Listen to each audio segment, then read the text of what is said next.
तख्ते लाहौर पर किसी लोकल रूलर ने हुकूमत की हो तो मुझे बता दो। या तो अफगानों ने हुकूमत की है, या मुगलों ने हुकूमत की है, या अंग्रेजों ने हुकूमत की है। एक आदमी बहुत बड़ा शायर हो सकता है, बहुत बड़ा फलसफी हो सकता है, बहुत बड़ा थिंकर हो सकता है, मगर सियासत उसका अगर चैप्टर नहीं है तो वो नहीं है। पंजाब में मुस्लिम लीग जीती थी, हारी थी। कहाँ किसने वोट दिया था पाकिस्तान बनने के हक में? हमने तो पाकिस्तान बना के आपके हवाले कर दिया। भाई हम तो पागल हैं। आपकी पहली जब ने पॉडकास्ट की थी उस पर बहुत पूरे पाकिस्तान से रद्द-ए-अमल आया, खास तौर पे पंजाब से जो है ना बड़ा शदीद नौयत का रद्द-ए-अमल जो है वो आया। आपने कमेंट्स में भी जो पढ़ा होगा, लोगों ने कहा कि आपने जो है वो तारीख को जो है मस करने की कोशिश की। तहरीक पाकिस्तान में बुनियादी किरदार था, सबसे बड़ा किरदार था वो पंजाब का था। उसके हवाले से उन्होंने बहुत सारी मिसालें भी दी। उसमें पहली मिसाल वो ये कहते हैं कि पंजाब के जो लोग कहते हैं कि पाकिस्तान का ख्वाब देखने वाला जो था वो पंजाबी था। क़रारदाद पाकिस्तान जो पहली दफ़ा मंजूर हुई वो लाहौर में हुई। जो पाकिस्तान का जो नाम रखा वो पंजाबी ने रखा, पाकिस्तान का चौधरी रहमत अलाई ने। पाकिस्तान का मतलब क्या, ला इलाहा इल्लल्लाह मोहम्मद रसूलुल्लाह, ये वो नारा था जिसकी बुनियाद पे पूरा लोगों में एक जज्बा वलवला पैदा होता था। इस नारे का जो खालिक था वो असगर सौदाई साहब थे, वो पंजाबी थे। पाकिस्तान को चलाने के लिए सबसे पहले जिसने पैसे दिए वो नवाब भावलपुर थे, वो पंजाबी थे। तो आप वो इल्ज़ाम लगाते हैं कि आप तारीख को मस कर रहे हैं। बिस्मिल्लाहिर्रहमानिर्रहीम। पहली बात तो मैं जो लोग मुझे कंट्राडिक्ट कर रहे हैं, मैं उनकी कोई हैसियत जानता नहीं। ऐसे ही मैं अगर एक जवाब लिख दूं, किसी कोई बैठ के जवाब लिख दे मुझे, जिसको मैं जानता नहीं, जिसको मैं समझता नहीं, जिसकी कोई हिस्टोरिकल बैकग्राउंड नहीं है, तो मैं उसके जवाब को, आप ये नहीं कह सकते पंजाब से बड़ा आपको वो आ रहा है, रिस्पॉन्स आ रहा है। रिस्पॉन्स ये कोई पंजाबी, मुझे पढ़ा लिखा कोई आदमी पंजाब का अगर है, जिसे पढ़ा लिखा आदमी हो जो मुझे उनमें से बता दें, कोई पढ़ा लिखा जिसको हिस्ट्री आती है वो बताए, तो फिर मैं ज़रूर उसकी बात को अहमियत दूंगा। मगर जिस तरह के लोग हैं वो तो बैठ के जो दिल चाहे कहते रहेंगे मुझे से। मगर मैं ये कहना चाहता हूँ फैसल कि हिस्ट्री और इस्लाम के ऊपर जो मैंने थोड़ा बहुत काम किया है, उसमें मैं कोई बात भी ऐसी नहीं कहता कभी जो मुझे इसकी बेस मेरे पास कोई ऑथेंटिसिटी नहीं हो।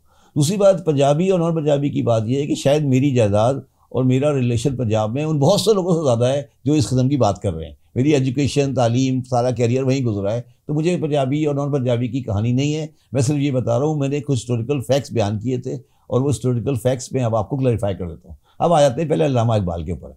अल्लामा इकबाल एक नहायत अच्छे शायर, नहायत अच्छे फ़लसफ़ी, नहायत अच्छे इंसान, एक बहुत बड़ा शायरी का नाम। पाकिस्तान या एक सेपरेट मुस्लिम स्टेट के बारे में बात मुसलमानों में बेशुमार लोग करते रहे, बेशुमार लोगों ने की है, ये पहली बात नहीं है।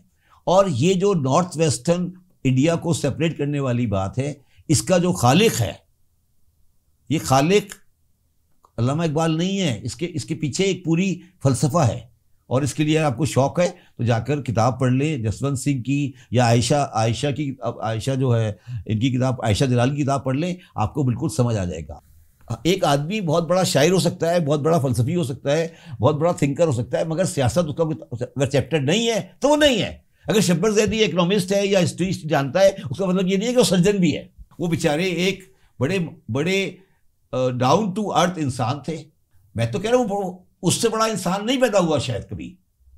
अच्छा, मैं अल्लामा इकबाल की बड़ाई आपको बता दूं, फिर मैं आपको देखिए,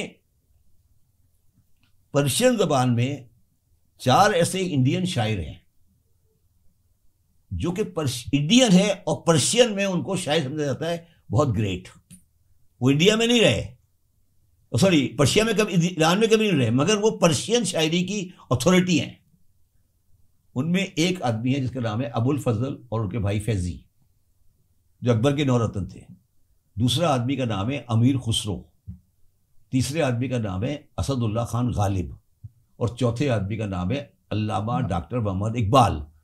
मैं तीनों आदमियों को चारों बड़े आदमी थे, मगर उन तीनों आदमियों को तो मैं इसलिए क्रेडिट नहीं देता कि जिस ज़माने में वो शायरी करते थे उस ज़माने में आम ज़बान पर्शियन थी। अल्लामा इकबाल को मैं क्रेडिट देता हूँ, जिसकी ज़बान पर्शियन नहीं थी, उसने उस लेवल की पर्शियन लिखी कि आज उनको पर्शियन बहुत बड़ा शायर मानते हैं। पाकिस्तान बना था 1946 के इलेक्शन की बुनियाद पे, याद है आपको, कि मुसलमानों की मेजॉरिटी को किसके वोट मिलना चाहिए, ठीक है। उसमें पंजाब में मुस्लिम लीग जीती थी, हारी थी। कहाँ किसने वोट दिया था पाकिस्तान बनने के हक में? उन तमाम सूबों ने जिनमें पाकिस्तान नहीं बनना था।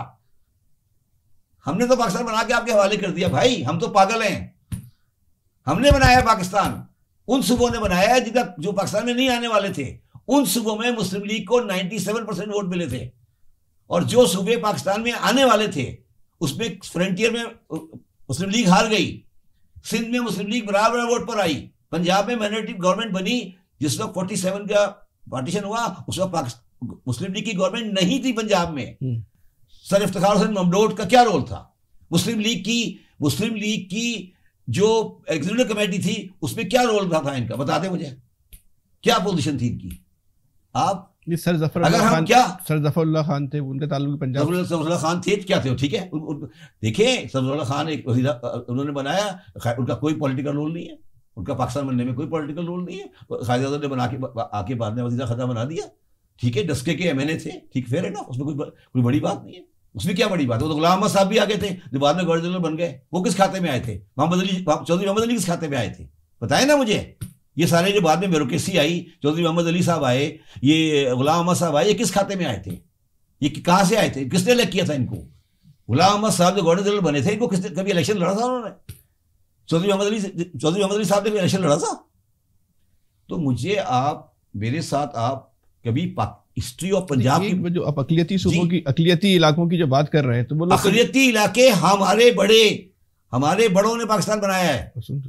अक़लियती इलाकों के बारे में उन लोगों का जैसा एक अमूमी राय जो आई आपके कि वो तो उनको तो हिंदुओं के खौफ से, वो तो खौफ से पाकिस्तान डर के आ गए। अरे भाई मैं उसकी बात ही नहीं कर रहा, आए तो बाद में ना, उन्होंने वोट क्यों दिया पाकिस्तान के फेवर में, जबकि उन्हें पता था इलाके में पाकिस्तान नहीं बनेगा। आज भी 18 करोड़ मुसलमान रहता है इंडिया में, 18 करोड़ मुसलमान रहता है। जब मुसलमानों 46 में इलेक्शन हुआ तो किन सूबों ने वोट दिया मुस्लिम लीग को? ये पूछ रहा मैं आपसे, किसने दिया? डर के दिया ना, क्या हिंदुओं के खौफ से दिया? डर के क्यों दिया? एक ही सूबे ने फुल वोट दिया था, पता है आपको वो कौन था? बंगाल। अगर पाकिस्तान खत्म होता तो आज वेस्ट मगरबी बंगाल, मशरकी बंगाल जो ईस्ट पाकिस्तान था वो इंडिया का हिस्सा होता ना। दोनों पाकिस्तान है, एक ने नाम बांग्लादेश रख दिया, खत्म। अच्छा, दोनों पाकिस्तान, क्या मतलब इसमें कोई हंसने की बात है?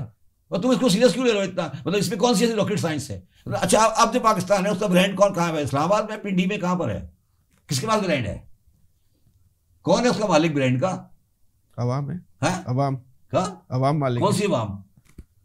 अवाम को तो फॉर्म 47 और 45 के तहत ही काम करना पड़ता है। कौन सी अवाम? ठीक है ना। तो क्या यार, तुम मेरा क्यों मुंह खुला रहे हो यार? अब आगे आ जाए। अच्छा, अब मैं आपको बताता हूं कि पंजाब में पॉलिटिकल पार्टी थी कौन सी। पंजाब में पॉलिटिकल पार्टी थी एरार, जिसके अताउल्लाह शाह बुखारी थे, जिसमें सूरज कश्मीरी थे, ये पार्टी थी। कांग्रेस थी पार्टी, जिसके लीडर, जिसके प्रेसिडेंट थे मियां इफ्तिखारुद्दीन, ठीक है ना। तो मुझे पंजाबी लीडर तो बताएं, दौलताना साहब थे, शाहनवाज ममडूद थे, इफ्तिखार ममडूद थे, कौन थे जो पाकिस्तान के लीडर थे, जो बाद में आकर पाकिस्तान के बादशाह बने। इसीलिए बाद में आपको जब पंजाबी लीडर नहीं मिला तो आपने लाकर 2 ब्यूरोक्रेट खड़े कर दिए जिन्होंने पाकिस्तान तबाह कर दिया। एक का नाम है मलिक गुलाम अहमद और एक का नाम है चौधरी मोहम्मद अली। चौधरी मोहम्मद अली के साथ क्या हुआ? उन्होंने आखिर में क्या किया आपको पता है?